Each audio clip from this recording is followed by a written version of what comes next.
Si Virginie Efira s'est fait connaître sur le petit écran en Belgique comme en France, elle brille sur le grand depuis déjà une bonne demi-douzaine d'années.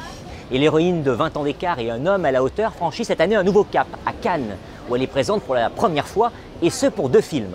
Elle, de Paul Verhoeven, en compétition, et Victoria, de Justine Triet, à la Semaine de la Critique, où elle joue une avocate totalement débordée par une vie sentimentale tumultueuse. Une comédie piquante portée par une actrice brillante. Rencontre. Virginie, bonjour. Bonjour Thierry.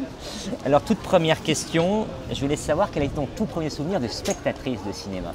Alors, tout premier souvenir, je vois à Bruxelles, l'école de mon frère plus jeune que moi, une projection organisée pour les enfants. Et c'était Mary Poppins. Et ça, quand même, vraiment, d'ouvrir un sac et d'en sortir un porte-manteau, ça a été marquant dans mon envie d'appartenir à l'écran, quand même. Le premier souvenir sur un plateau? C'était Le Siffleur de Philippe Lefebvre.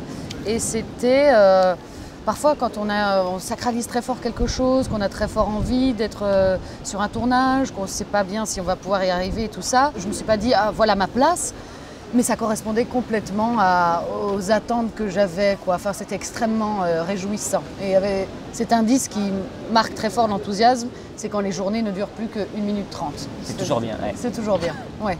C'est la première fois que tu présentes des films à Cannes, mais Oui. ton tout premier souvenir de Cannes comme simple visiteuse? Il est un peu misérable. Hein. Un jour, je traînais dans mon quartier à Bruxelles et je rencontre un type qui me dit « Est-ce que vous voulez faire du cinéma ?» C'est un ami de Jean-Claude Van Damme quand même. Je lui dis « Ouais, moi à fond, à fond ». Et donc on se retrouvait tous ensemble à faire des photos du film qu'on n'avait pas encore tourné. Où on était avec des flingues et des trucs, enfin... Et puis après, on m'a dit, bon, on va partir à Cannes pour rechercher des financements. Bon, je pense qu'on les cherche toujours actuellement, alors que c'est un petit bout de temps. Quand on fait animatrice télé, on joue aussi d'une certaine manière. Oui, est-ce qu'il y a des tics à enlever lorsqu'on se passe d'un seul coup à être actrice, à incarner un personnage écrit par d'autres? Alors, est-ce que toi, tu l'as ressenti ça techniquement, je dirais? C'est-à-dire que l'animation télé donne ce truc qui est à la fois marrant, peut-être un peu grotesque, je ne sais pas, qui est la sorte de grande assurance en soi. Enfin, je veux dire, surtout genre les émissions de divertissement, comme j'ai fait, Micro-main, c'est bonsoir à tous, il n'y a pas de souci, etc.